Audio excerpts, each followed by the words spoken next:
good morning, everyone. My name is Robin. I'm a director, editor, producer from Indonesia, and I own a camera rental company called Focus Equipment. And what predominantly we provide is workflow solutions for high-end cameras. Most of my clients shoot on Red and Alexa, and today we'll be talking about how you work with over 4K resolution inside of Final Cut Pro 10. So, as you can see from Phil Holland's chart, it's one of the famous ones that he's whipped out, we have now in excess of 8K resolution at our disposal. And how do we handle all of this resolution in Final Cut and still be able to deliver efficiently and effectively? Instead of me explaining like the bits and pieces of like the technicalities of it, I'm going to show you a little cheeky video about all the pitfalls that we fall into when relying on the wrong aspect ratio, the wrong resolutions, and fixing things in post.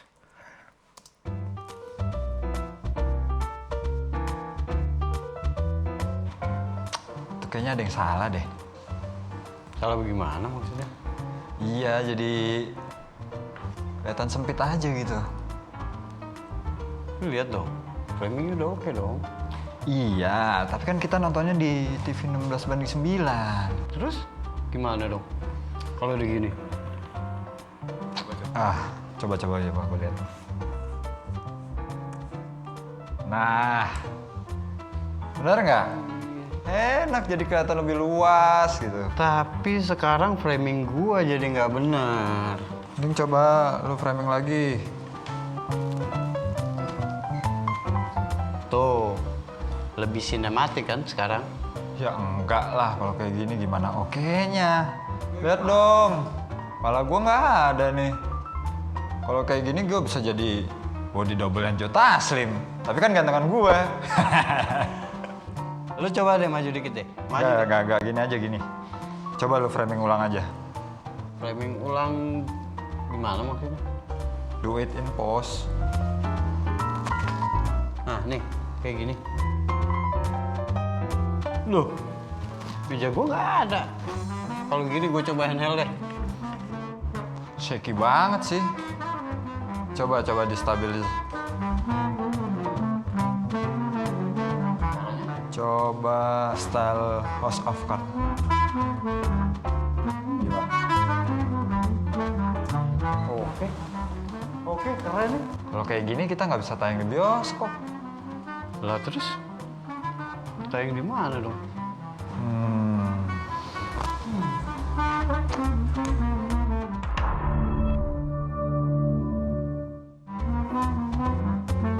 Loh, tapi visual effect-nya gimana ya?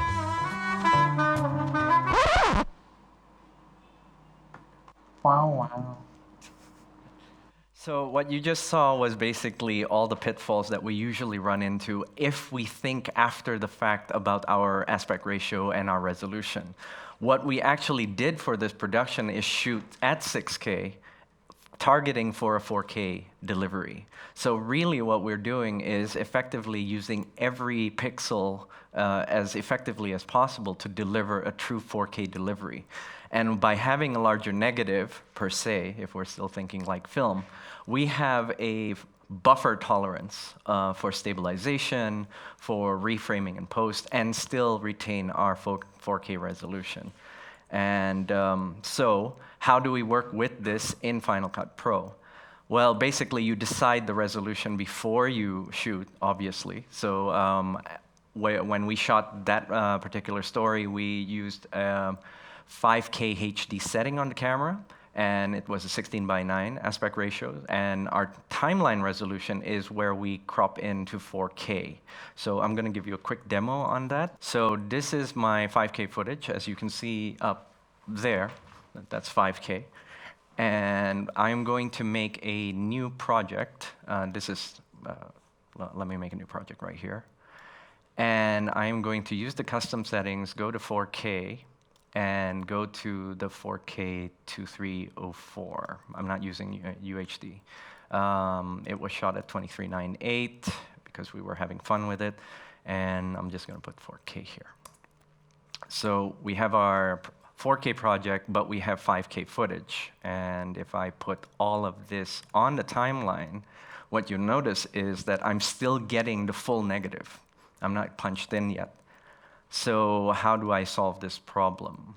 Usually what happens by default, Final Cut Pro 10 takes all media and puts spatial conform under fit. So the first thing you would have to do is to select all of your media and change the spatial conform to none. That way, this is the entire negative, and then once you put it on the timeline, it's correctly cropped to 4K. Now, why is this important? Suddenly, if we go and zoom out a bit and use the transform tool, that's how much buffer you have to play around in post in real time. So this is the added benefit if you have an operator fault and you want to reframe and not worry about zooming in or losing quality. You won't have that problem when you use Overscan media, like using the red at higher resolution. Also, this is how much you can play around with. That's a lot of space. So but the biggest problem that we have using red footage is obviously we need the horsepower, we need the storage, and I personally don't recommend that. In one of my case studies that we've done for a feature film, red raw equates to 44, the average film that we've supported totals up to between 30 to 44 terabytes of raw data. Now, it's very difficult for us to be carrying around that sort of media and have redundant storage. It adds up cost-wise. So what we've done is we've worked out a formula whereby we transcode all the media not in Final Cut Pro, and we have to calculate it to compensate also for the buffer, right? And what we can do is basically pare down 44 terabytes to 2.5 terabytes if you're working with 720p, or 4.5 terabytes if you want to work with a 1080p timeline. So how do we get there? Well, this is where it gets a little bit mathematical. The calculation is basically you look at the recording media resolution, and you take the horizontal resolution, divide that by the targeted resolution for your timeline or delivery, and you divide that to get your buffer. So you get here, because it's 5568 by 4096, we get 39.5. And basically you'd get, you'd get the other resolution by dividing 4096 by 16 and then multiply by 9. So you just get the resolution. How do we translate that into a scaled down resolution to work with in Final Cut Pro? So in this instance, I had a 1080p timeline. So we would transcode and include the buffer into your resolution. So 1920 plus the buffer, plus 39.5%, would equate to 2,610.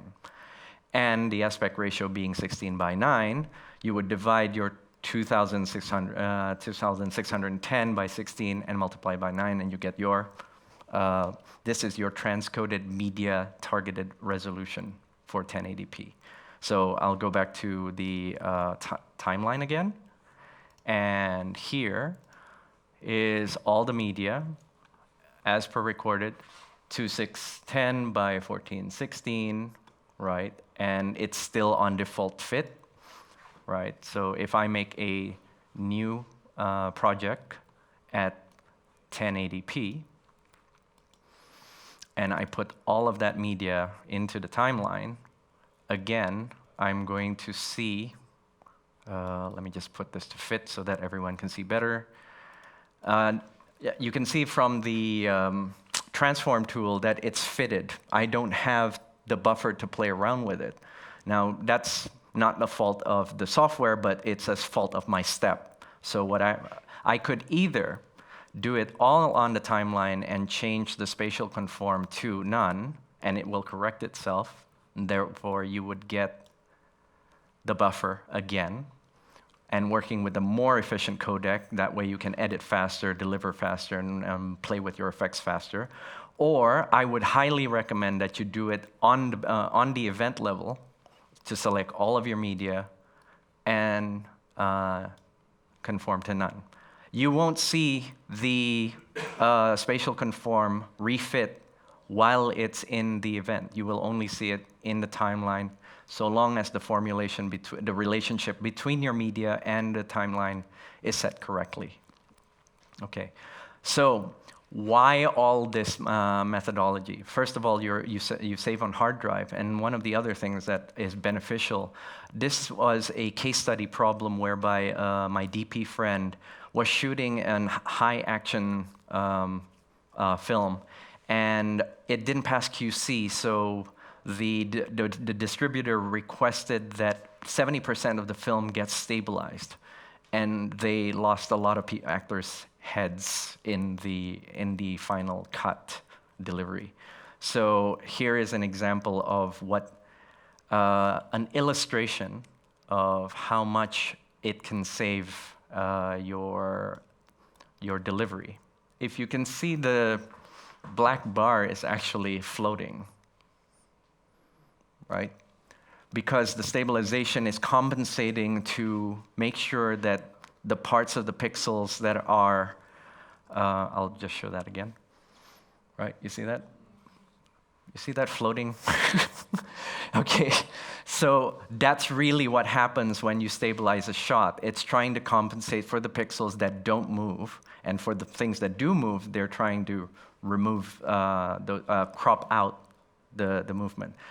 The second shot is actually the transcoded media with the buffer, and as you can see, the black bars stay where they are, and you get a perfect stabilized shot.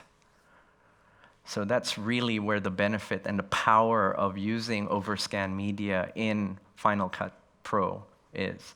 And also that you can use pre-transcoded media in Final Cut and have the same relationship for your final delivery.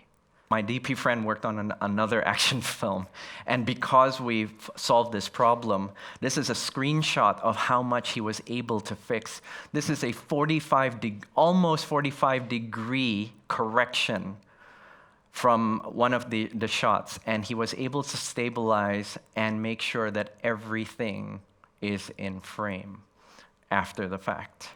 This is how much it can save you in post and without losing quality. So it's a very, very useful workaround if you are using very, very high resolution media. Since we're entering 8K, one of the craziest things, and I can show you this is media from 8K footage that we recently shot. And if we're wondering how much of a buffer you can get from 8K, and I center crop, that's how much more buffer. It's almost 200% or higher that you can reframe after the fact and not lose quality at a 4K delivery. So it's very, very useful. And my most exciting announcement is that we use this workflow on a film that's premiering in Busan next month. It is in competition, and we're very, very privileged to have been part of this production. This is a very, very low budget film, and we were still able to deliver the highest quality for them by preparing what's necessary for them beforehand. This is who we are, Focus Equipment. We're based in Indonesia. You can reach us out in any of the social medias and our website. Check out our work. You can also contact me directly. I usually find weird things to talk about, and I'm very open for questions. I'm pretty sure I ran out of time, but I'm around. Feel free to come up and ask me questions about this. I'm all cool. I apologize if the math was complicated.